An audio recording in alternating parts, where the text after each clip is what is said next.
and Northern Ireland. Mr. President, Excellencies, I'd like to thank our President and the delegates and co-facilitators that have worked to produce the excellent outcome document which we will adopt tomorrow. I believe that our ability to come together in this way at this time is a testament to the determination of each of our countries to tackle the crisis that faces us and to the value of the United Nations as a forum for our collective endeavour. I speak today as a British minister in a government that has championed reform in the international financial institutions and the UN, that has made the most significant commitments to the MDGs in our history, and that is seeking to deliver on those commitments every day, increasing our ODA to record levels and acting in every field to support the interests of developing countries. I speak as a European in an EU that is making the reduction of global poverty a primary objective of its international action. And I speak as a lifelong supporter of strong international institutions that have the capacity to support all of us in times of crisis and drive forward international efforts to reduce poverty.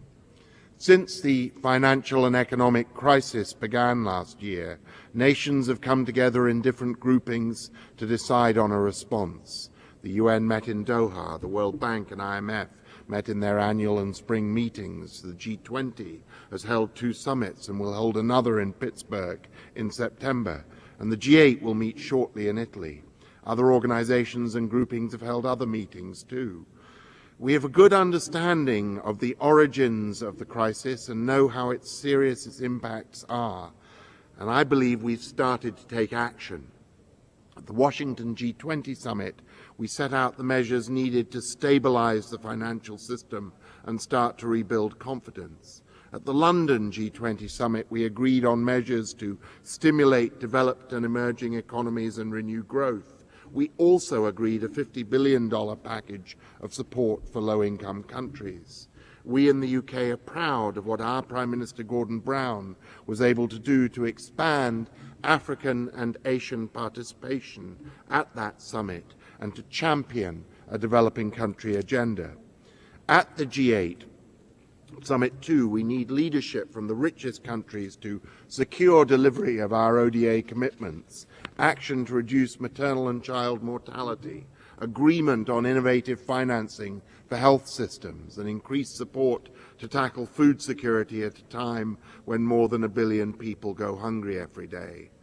This is an extraordinary UN conference, not just because of the context of crisis, but also because it has united us when it could easily have divided us.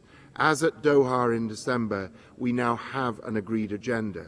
First, we know that this is an economic crisis that is critical for the poor around the world. It affects different countries and regions in different ways, but we need to restore global growth through coordinated stimulus and strengthened regulation that restores confidence in the financial system. There are lessons for every country in the world about the importance of regulation and about the importance of the market, and there are choices for all of us in getting the balance right between them. Second, we need strong international financial institutions to take the actions we've agreed to increase liquidity and promote growth. The Bretton Woods institutions have rarely been popular, but they have never been so necessary. Overall, they have responded quickly, flexibly, and in a transparent way to the demands we have all placed on them. But it is essential that the reforms that have been started are carried through so that all countries are equitably represented and so that the IFIs are as responsive as possible to the developing countries whose needs they are helping address. Third, we need a more effective UN, more effective at country level and more effective at headquarters level. We know what steps are needed at country level.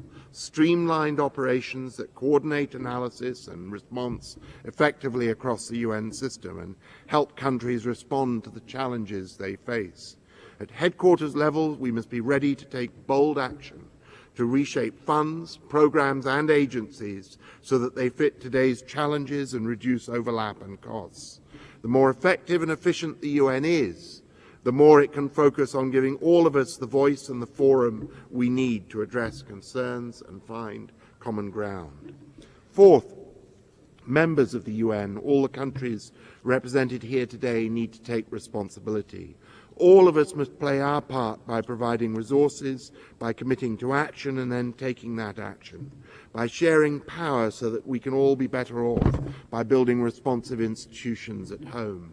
That applies to reforms at national level, to efforts to achieve an agreement on climate change at Copenhagen later this year, as well as to action to deliver on the commitments we have made to increased ODA.